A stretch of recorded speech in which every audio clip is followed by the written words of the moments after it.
In a quiet town where faith was supposed to heal the broken, a Bible study turned into a bloodbath. Pastor David Turner, a man trusted to lead. Vanessa Turner, the wife who loved then betrayed. And Marcus Turner, the brother-in-law caught in a forbidden triangle. A secret affair, a heart shattered, and a blade drawn in a moment of deadly rage. Tonight we expose the chilling true story of how love, betrayal, and murder destroyed a family, right inside the house of God. From the outside, Pastor David Turner seemed like a man whose life was touched by God himself. Tall, charismatic, with a voice that could silence a room and move a congregation to tears, David wasn't just a preacher. He was a symbol of hope in the small town of Willow Creek. To many, he was a shepherd leading his flock through the trials of life.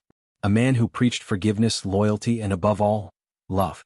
Behind him always stood his wife, Vanessa Turner. Graceful, soft-spoken, and fiercely loyal, Vanessa had been by David's side since they were teenagers. She wasn't just the pastor's wife, she was the heartbeat of the church. Leading prayer circles, organizing charity events, counseling young women, Vanessa's presence was just as powerful as David's sermons. They were the town's perfect couple, often referred to as a true testament to God's design for marriage. But perfection has a way of hiding the deepest cracks. And those cracks were about to split wide open. Before the pulpit, before the praise, David had grown up with hardship. Raised in a troubled household where violence and distrust were part of daily life, he had sworn to build a future filled with faith and stability. He wore his success like armor, but inside old wounds never fully healed. Wounds that would later bleed into his marriage in ways no one saw coming. Vanessa, on the other hand, came from a family of warmth and endless forgiveness. She was taught to see the good in everyone, even when it cost her. Even when the man she loved became someone she no longer recognized. And then, there was Marcus Turner, David's younger brother. Marcus was everything David wasn't. Wild, free-spirited, a man who had never fully settled into the straight path his brother walked.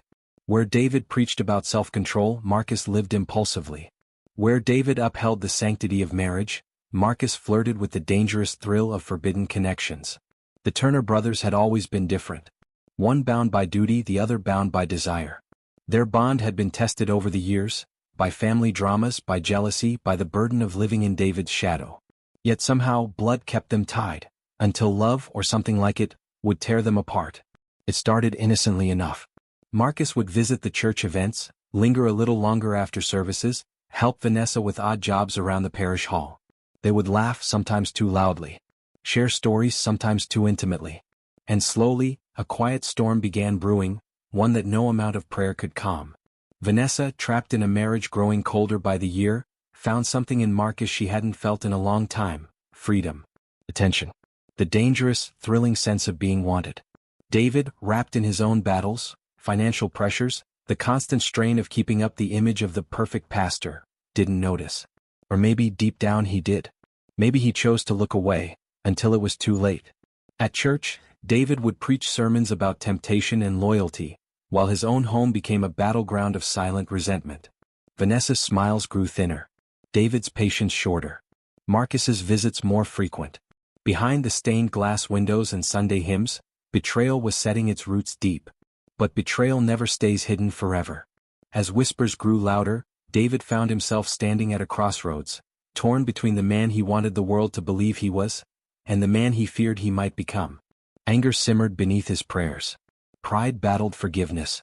And when Vanessa finally hinted at leaving, not just leaving him but leaving for Marcus, something inside David snapped. The town of Willow Creek would soon learn that even the holiest hands can commit the unthinkable. Even a man of God can be driven to the edge of murder when love turns to hatred, and betrayal burns hotter than any fire hell could offer. David Turner was no longer just a pastor. He was a ticking time bomb. And it was only a matter of time before the world he had so carefully built would collapse, in blood. At first the signs were small. A mist-kissed goodbye in the morning. Silent dinners where the only sound was the clinking of forks against plates. Longer days at the church office for David, and longer walks home for Vanessa, alone. But small cracks, left unchecked, turn into fractures. And behind closed doors, the Turners' marriage was slowly crumbling into dust. David, once tender and attentive, became distant, almost mechanical. Sermons consumed him. Image consumed him. The expectations of being a pastor, a husband, a leader, it wore him down until the man Vanessa had married seemed like a stranger dressed in his skin. He was present but never really there. His prayers at home felt rehearsed. His touch when it came was cold. Love had become obligation. Affection replaced by duty. Vanessa, still young and filled with dreams that had not yet died, began to suffocate. She yearned for connection, for conversation, for someone to see her, truly see her, the way David once had.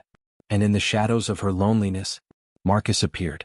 Marcus Turner, reckless, charming, dangerously attentive. Unlike his brother, Marcus didn't demand perfection. He didn't weigh Vanessa down with expectations.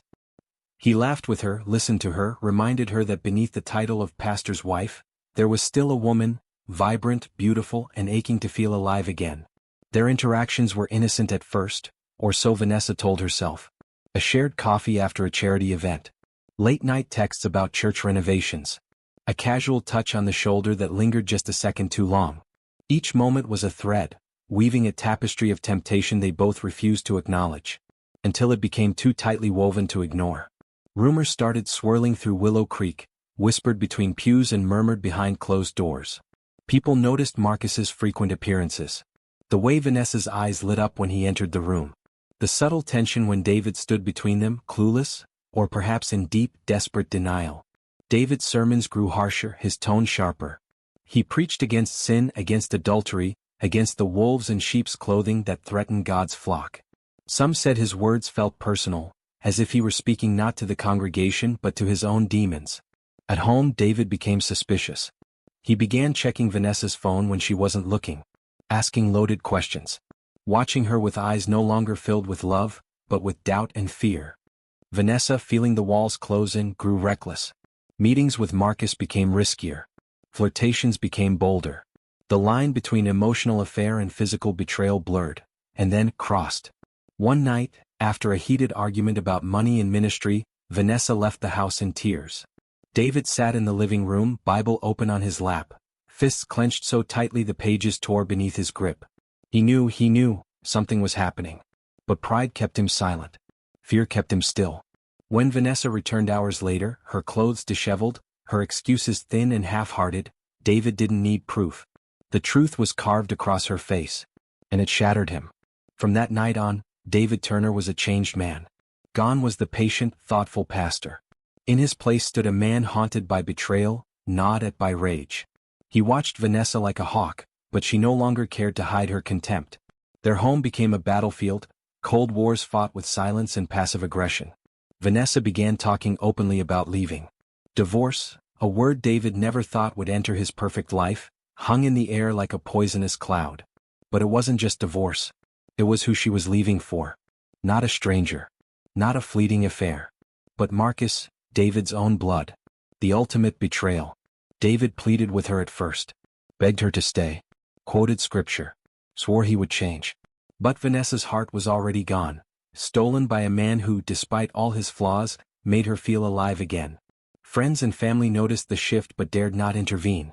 To question the Turners, the golden couple of Willow Creek, was to question the very foundation the community stood upon. Inside David, a war raged. His faith demanded forgiveness. His pride demanded vengeance. And slowly, forgiveness began to lose. David would sit alone in the sanctuary late at night, staring at the cross above the altar, wondering how it had come to this. Was it his failure as a husband? Was it Marcus's betrayal?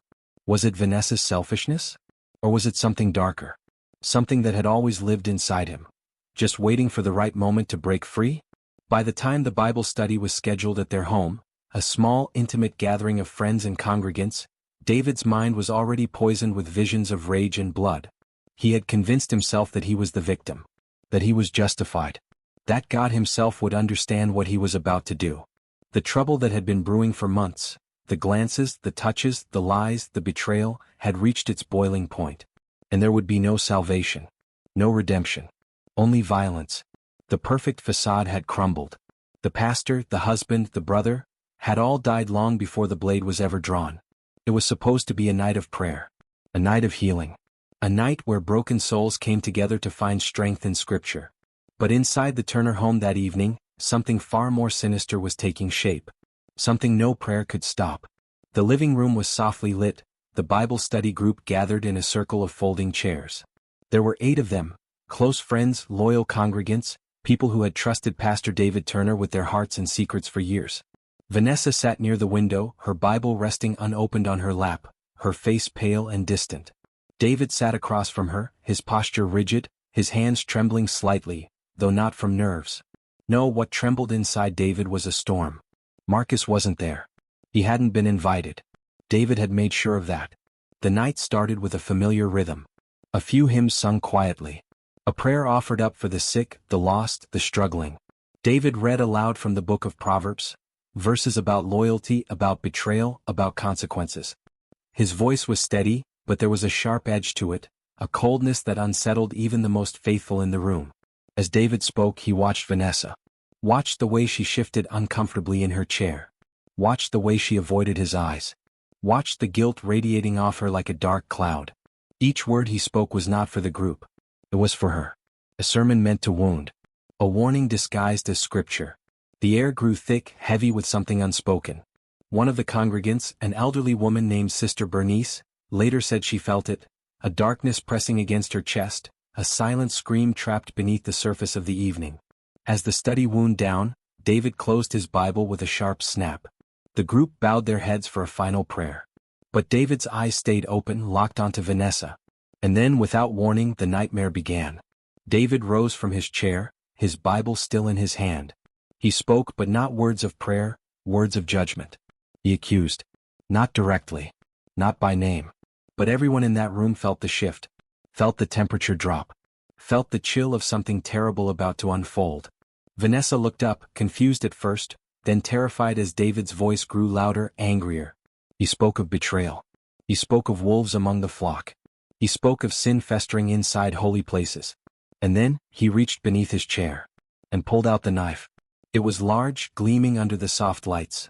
A kitchen knife, the kind meant for carving roasts, not severing human flesh. Gasps filled the room.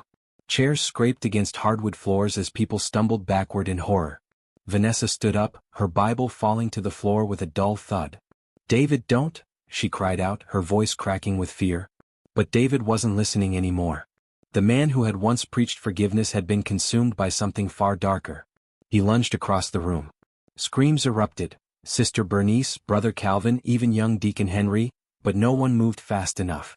The first blow struck Vanessa's side. She staggered backward, shock freezing her in place. Blood bloomed across her blouse, a deep crimson flower spreading with terrifying speed. She tried to run, but David was on her. Another stab, to her shoulder. Another, to her stomach. The room dissolved into chaos. Some tried to intervene, others fled the house in panic, spilling onto the quiet suburban streets screaming for help. Sister Bernice, bless her trembling heart, tried to pull David away, clutching at his arm, but he shoved her to the ground with a strength fueled by pure rage. Vanessa collapsed near the fireplace, gasping for breath, blood pooling around her. Her hands reached out, desperate, trembling, but there was no saving her. David stood over her, chest heaving, the knife dripping in his hand. For a moment, just a moment, there was silence. Only the soft, rattling breaths of a dying woman filled the room. And then, realization. What had he done? David dropped the knife with a loud clatter. He fell to his knees beside Vanessa, cradling her bloodied body, sobbing her name over and over again. But it was too late. The woman he had loved. The woman he had sworn to protect. The woman he had destroyed in a moment of blind fury, was slipping away. Neighbors, drawn by the screams, crowded outside. Blue and red lights washed over the street as the first police cars arrived. Officers burst through the front door, weapons drawn, shouting commands David barely heard. He didn't resist. He simply knelt there, rocking back and forth, whispering prayers too late to be heard. Vanessa Turner was pronounced dead at the scene. The perfect pastor's home had become a slaughterhouse. The Bible study, meant to feed souls, had ended in unimaginable horror. David Turner was arrested, blood staining his hands and clothes. Witnesses would later tell investigators that the pastor had lost his mind, that the betrayal had eaten him alive from the inside out. But the truth was simpler.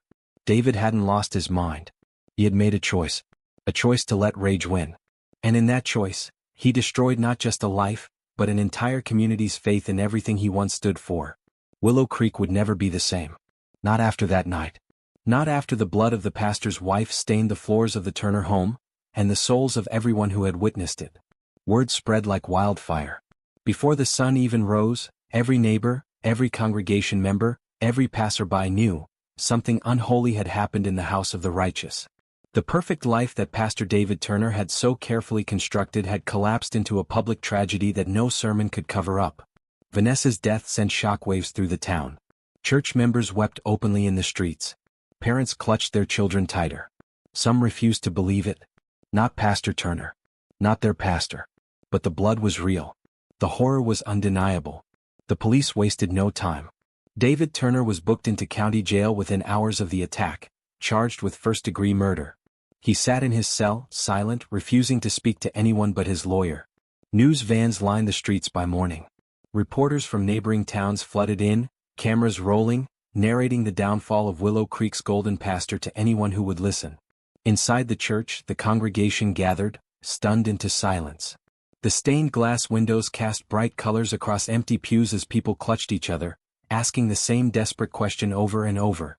How could this happen? Investigators quickly uncovered the motive. It wasn't hard. The rumors of Vanessa's affair with Marcus had been whispered about for months. Now those whispers roared like wildfire through the broken community. Marcus Turner, the younger brother, the man at the center of the scandal, disappeared the day after Vanessa's death. Some said he fled town. Others claimed he was hiding out, too ashamed, or too afraid, to show his face. Authorities labeled him a person of interest, but Marcus was never charged with any crime. The law didn't care about broken hearts. Only broken lives. And Vanessa's life was beyond repair. At David's arraignment, he stood before the judge in a rumpled orange jumpsuit, his hands shackled at the waist. He made no eye contact with anyone. Not the congregation members who had come to watch in horror. Not his former friends. Not even his lawyer. When asked how he pleaded, David spoke only 2 words. Not guilty. Not guilty, despite the witnesses. Despite the weapon. Despite the blood still soaking the floors of his own home. His defense team quickly built a strategy around mental instability. They claimed David had suffered a psychotic break, triggered by betrayal, humiliation, and years of emotional strain. Psychiatrists were brought in. They spoke about acute stress reactions, about temporary insanity.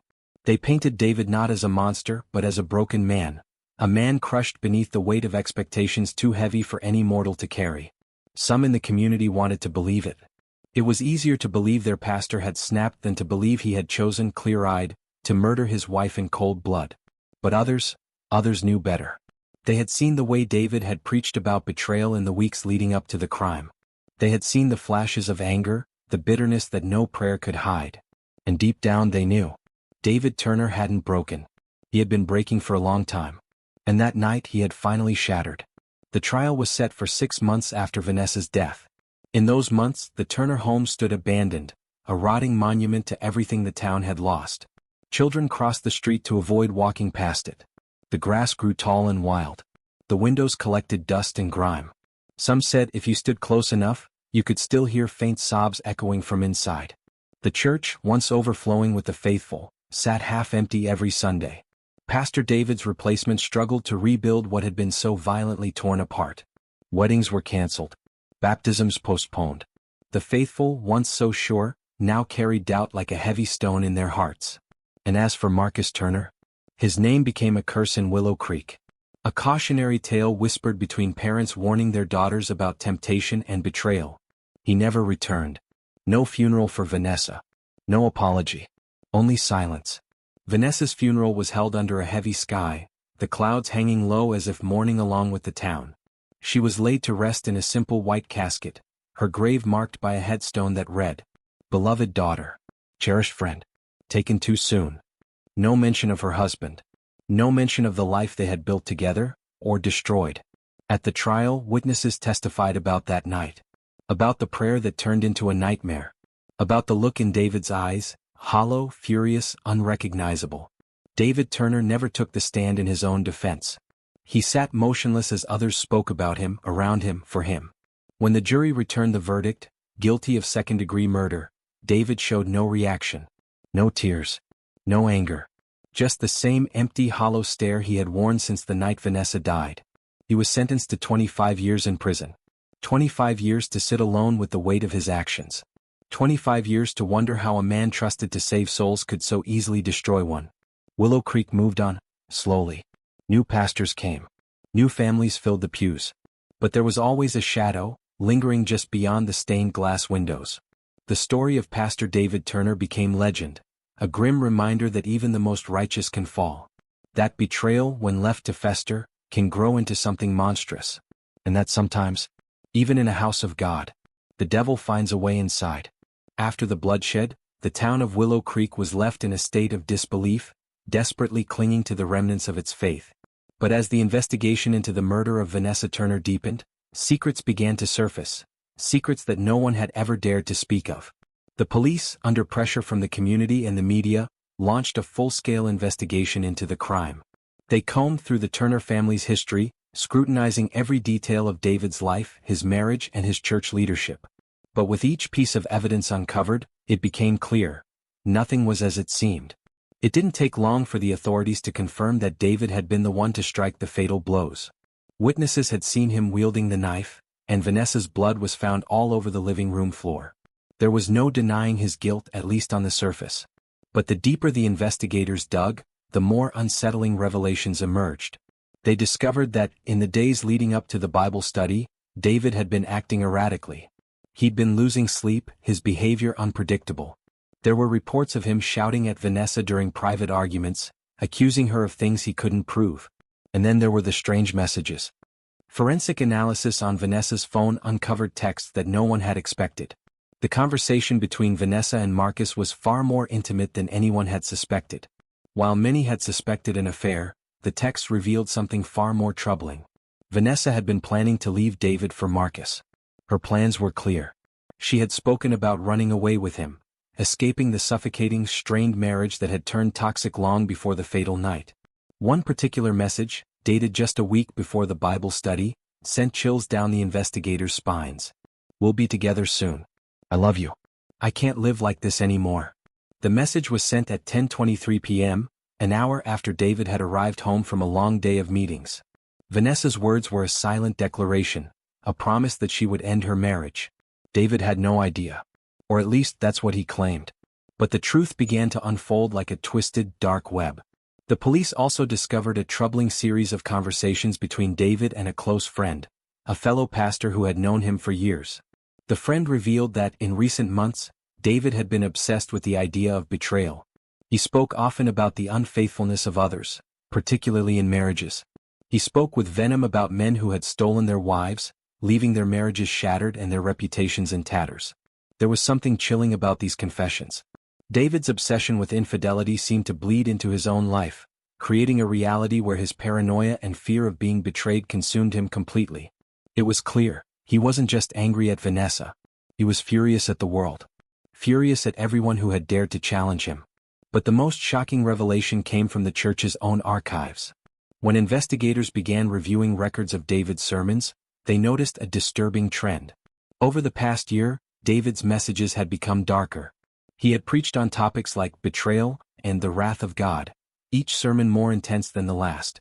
One particular sermon, given just days before Vanessa's death, sent a shiver through the team. It was titled, "The Consequences of Betrayal." David had spoken passionately that day, warning his congregation that infidelity was the ultimate sin, one that could tear apart families and destroy lives. He even referenced the story of King David from the Bible, a man who, blinded by lust, committed adultery and murder. Ironically, David Turner had stood before the church, condemning sin, while unknowingly living out the very story he warned against. But the most disturbing detail was the comment he made toward the end of his sermon. "Sometimes the only way to protect your family is to cut out the cancer, no matter the cost." The sermon had been met with nods of approval from the congregation, who believed David's words to be the wisdom of a righteous man. No one had ever questioned the true meaning behind his rhetoric. But looking back, the meaning was clear. David Turner had been preparing himself, preparing his congregation, for the day when he would confront the betrayer in his life. Vanessa had no idea that the man she had married had been planning for her destruction long before that fateful Bible study. In the days following the arrest, the shock of the crime rippled through the community, but there was one group that seemed particularly affected: the youth group. Many of the teens, who had once looked up to David as a mentor, were left heartbroken. They'd seen him as a father figure, someone who had always preached love and kindness. To learn that the man they admired could commit such an atrocity shattered their faith in everything they had been taught. Some of them started asking questions. Why had David's behavior changed? Why had he become so consumed by anger and jealousy? Why hadn't anyone noticed the warning signs earlier? There were whispers of abuse, of mental instability, of a man whose ego and pride had driven him to madness. But no one had seen it coming. No one had seen the signs, not until it was too late. The investigators also unearthed more about Marcus, the man at the heart of the affair. It turned out Marcus had been struggling financially, trying to make a living while staying in the shadow of his successful brother. It was whispered that Marcus had been waiting for the right moment to move in on Vanessa, to claim her as his own. But was Marcus truly in love with her? Or had he simply been another casualty of David's toxic marriage, swept into a world of deceit and temptation? The answers were murky. But one thing was clear: Marcus had been as much a part of the tragedy as David. By the time the trial approached, the full scope of David's rage and paranoia had come to light. The public's perception of the pastor had shifted from beloved leader to a man broken by jealousy, fear, and a sense of powerlessness. The tragedy of the Turner family had left scars on everyone involved. And as the investigation drew to a close, one final question hung in the air. How could a man who had preached love and salvation be capable of such violence? The answers lay buried beneath layers of betrayal, fear, and shattered faith. But in Willow Creek, the scars of the Turner tragedy would never fully heal. The courtroom was packed. Family members, former congregants, and strangers alike filled the seats, all hoping for a glimpse of the man who had once been the pillar of their community. Pastor David Turner sat at the defendant's table, his hands shackled, his face gaunt and hollow, as though the weight of his actions had aged him 10 years overnight. The man who had once delivered powerful, soul-stirring sermons now barely met the eyes of anyone in the room. His gaze remained fixed downward, as if the very sight of his own reflection was too much to bear. The trial began with a heavy air of disbelief. David's once unshakable reputation as a man of faith had been shattered, and yet the courtroom still buzzed with disbelief. How could the man who had preached love, forgiveness, and redemption be the same man accused of a heinous crime? How could the man who had baptized hundreds, married countless couples, and comforted grieving families stand trial for murder? The defense team pushed the narrative of a man pushed to the edge. They argued that David had suffered from acute emotional distress after discovering his wife's affair with his brother. They spoke of the years of marital strain, the weight of leading a congregation while dealing with the betrayal in his own home.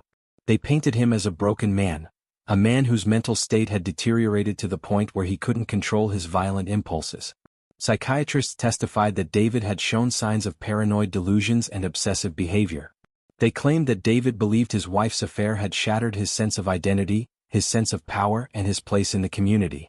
The defense suggested that in his unstable state, David had been incapable of distinguishing right from wrong, that the murder had been a tragic, uncontrollable outburst. But the prosecution wasn't swayed. The prosecution painted a far different picture of David Turner. They argued that his actions were cold, calculated, and driven by jealousy. They pointed to his sermons about betrayal, his increasingly erratic behavior in the months leading up to the murder, and his obsession with punishing his wife for her perceived infidelity.